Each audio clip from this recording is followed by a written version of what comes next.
आज ये ऐतिहासिक सम्मेलन कहा जा सकता है। तो मंच पे बैठे हुए साथियों और कोने कोने से आए हुए साथियों, सबको जिंदाबाद। चर्चा तो बहुत गंभीर चर्चा हो चुका है। हमको कुछ निचोड़ निकालना होगा। निष्कर्ष निकालने के लिए चर्चा और बहस चलना बहुत आवश्यक हो रहा है। मेरे ख्याल में हम जो कहते हैं पेशा कानून से जंगल जो वनाधिकार कानून, ये दोनों को मिला करके अगर हम प्रयोग नहीं करेंगे तो हम कुछ कर नहीं पाएंगे।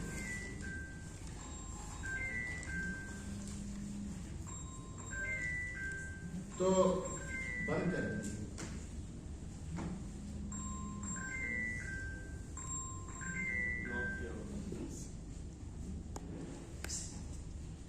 तो कानून जितने भी ताकतवर बनने को,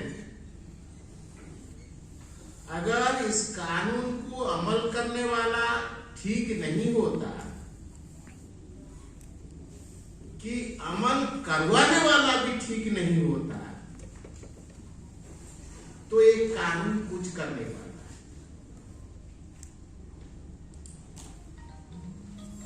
हमने नियमगिरी में हम देखा, खुद का हम ग्राम सभा करवाए और सरकार को पास भेजाए थे, मगर इसको कोई स्वीकार नहीं किया सरकार ने। बाद में ताकतदार मूवमेंट चलाते हुए सुप्रीम कोर्ट तक बात चले गया। एक जज ने कहा, हमारा उड़ीसा का जज था, और इन्होंने कहा, जो नाम भी कहा जा सकता है, अरजीत प्रसाद नाम का एक जज, उड़ीसा का जज था। इन्होंने कहा देश के भलाई के लिए कुछ लोगों को कुर्बानी देने के होना पड़ता है, और ये शिल्प विकास के लिए नियमगिरी में खनिज संपदा को खुदाई करना आवश्यक है।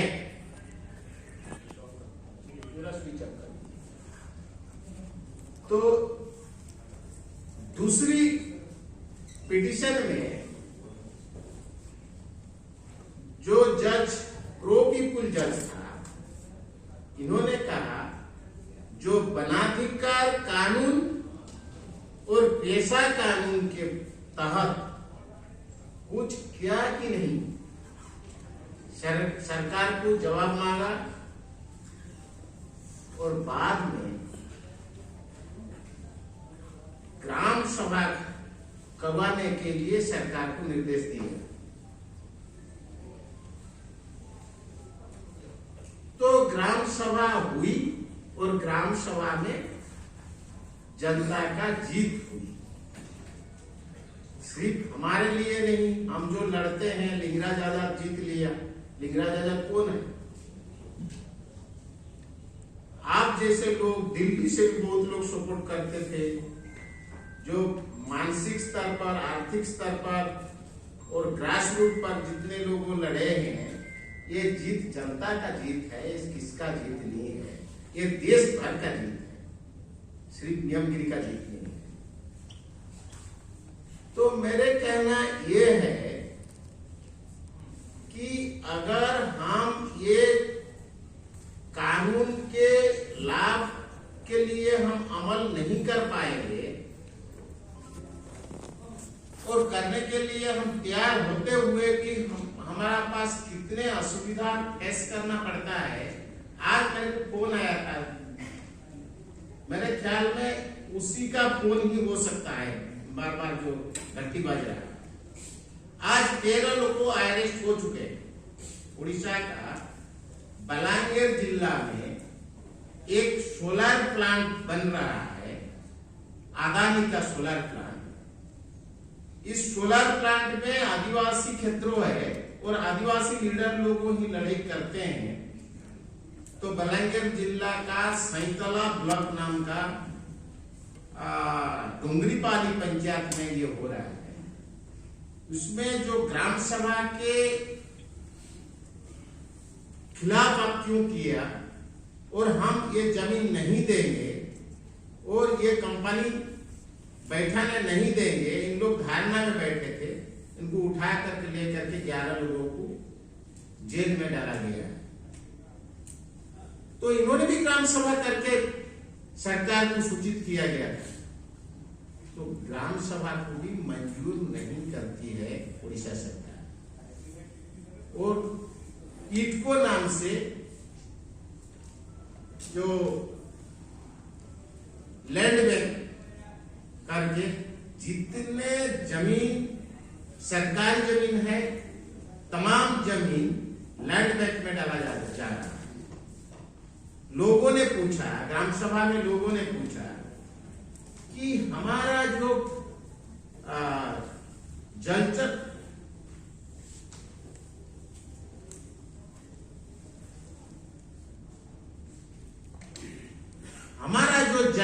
जमीन था, हमारा गाय पानी पी रहा था, गाय चरने के लिए जो गोचर जमीन था, ये क्या लैंड बैंक के जाएगी और ये जनता का नहीं है क्या?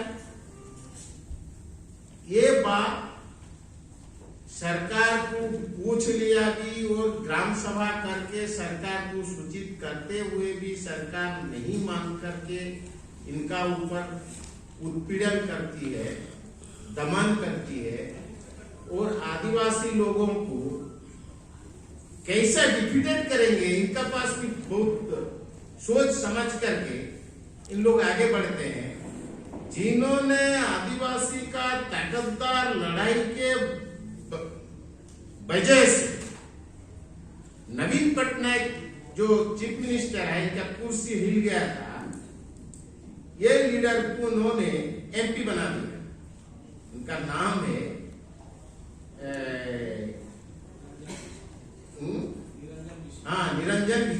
निरंजन बीसी। और निरंजन बीसी जाकर के अभी सरकार के पक्ष में खड़े होते हैं और बंटवारा कर दिया ये आदिवासी जनता को। तो एक पक्ष निरंजन बीसी का सपोर्ट में सरकार के सपोर्ट करते हैं और दूसरी पक्ष में लड़ाई में आते हैं, तो इन लोग क्विक हो जाते हैं। तो इसी प्रक्रिया से आदिवासी को कैसा डिवाइड एंड रूल करके हम डिफीटेड करेंगे और आदिवासी का जल जंगल जमीन को हम लूट करके ले जाएंगे और कंपनी को सौंप सकते हैं, ये सोच समझ करके उड़ीसा सरकार मेक इन उड़ीसा नाम पर अभी जितने भी कंपनी का सीईओ लोगों को बुला करके एक मेला जो कहा जाता है, उड़िया में मेला कहा जाता है, तो ये मेला चला रही थी। उसी टाइम में नियमगिरी सुरक्षा समिति के आह्वान से तमाम आंदोलनकारी को बुला करके एक जुलूस भी निकाला। ये मेक इन उड़ीसा नहीं, ये ब्रेक इन उड़ीसा ये हो रहा है। ये संदेश दे करके हमारा उड़ीसा का कुछ आंदोलनकारी लोगों ने कदम उठाया और भुवनेश्वर में एक प्रोग्राम ले चुके हैं। तो मेरा कहना यह है कि ये तो होता रहेगा, तो हम कम से कम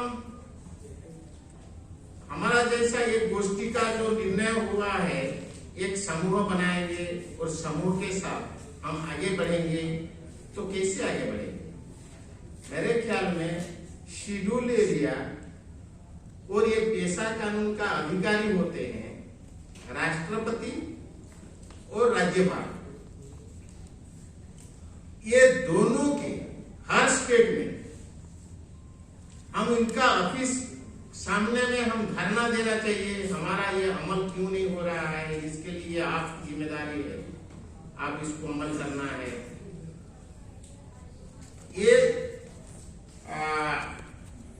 एक आंदोलनात्मक एक कार्यक्रम हम ले सकते हैं, बहुत अच्छा हो सकता है। दूसरी बात मैं कहना चाहता हूं कि ये जो राष्ट्रपति बन चुकी है, ये भी आदिवासी है, मगर ये रबर स्टाम्प हो सकती है। तब भी एक खुलासा कर दी कि जेल बनाना क्या है। ये जिन्होंने इनोसेंट पर्सन जेल में फंसे हुए हैं आदिवासी लोगों ने, इनके लिए आप जेल बना रहे हैं, तो ये संदेश भी ये छोटी सा संदेश नहीं है। तो अभी अगर हम राष्ट्रपति को भी हम मांग करेंगे, तो अमल के लिए इसको आप हस्तक्षेप करने के लिए हम दबाव डालेंगे, हो सकता है कुछ, नहीं तो मोदी जी का रबर स्टाम्प भी हो सकती है। ये तो कहने का कोई संकोच नहीं कर सकता हूं। मोदी जी का रबर स्टाम्प होते हुए भी आदिवासी का दर्द अगर है तो कुछ ना कुछ तो सच को मानेंगे। इसीलिए हम राज्यपाल और राष्ट्रपति के हम एक मांग पत्र सौंपे और हर जगह में किस देखिए, उड़ीसा में 97 में ये जो पेशा कानून लागू होते हुए भी रूल एंड रेगुलेशन आज तक नहीं बना हुआ और लागू भी नहीं है, कुछ करते नहीं। तो जहां लागू है वहां भी अच्छा तरीका से अमल नहीं हो पाता है। जो सोनगढ़ का, गुजरात का जो सोनगढ़ का बात आ रही थी, मैंने भी गया था। सोनगढ़ में जो आंदोलन चल रहा है, जो वेदांत कंपनी को जो जल जंगल जमीन सौंप रहे हैं, वहां हम जाकर के हम पहुंचे हैं, तो वहां भी कुछ होने वाला नहीं है। और बहुत सारे जगह में ये जो पेशा कानून आज तक अमल नहीं हुई, सिर्फ पेशा कानून नहीं है, आज संविधान का जितने भी लोग शपथ लेते हैं, समता, स्वतंत्रता, बंधुता और न्याय के आधार से मैं लोगों के सेवा करेंगे, ये शपथ भी लेते हैं, मगर आज क्या हो रहा है? आज देश की अवस्था संविधान के तहत से अगर ये शासन पद्धति चलता होगा तो हम इतने आंदोलनकारी और इतना बैठक भी नहीं हो सकता था। इसीलिए कानून, पेशा कानून हो या संविधान हो, संविधान के सुरक्षा, पेशा कानून के सुरक्षा के लिए हम एक संगठन बनाएंगे और संगठन बना करके ये अमल के लिए हम जोरदार संगठित होकर के आगे बढ़ेंगे। तब ही ये पेशा कानून अमल के लिए हम सफल हो पाएंगे। ये आशा प्रकट करते हुए मेरा बात को मैं विराम देता हूं और एक संगठन निर्माण हो और संगठन के किस स्ट्रेटेजिकली हम आगे बढ़े, ये चर्चा भी हो और हर स्टेट, हर जगह में विक्षिप्त मूवमेंट भी चलने दो और मिलित मूवमेंट भी आगे हम बढ़ा सके, तो जरूर हम ये सफल हो पाएंगे। सबको धन्यवाद। इनकलाब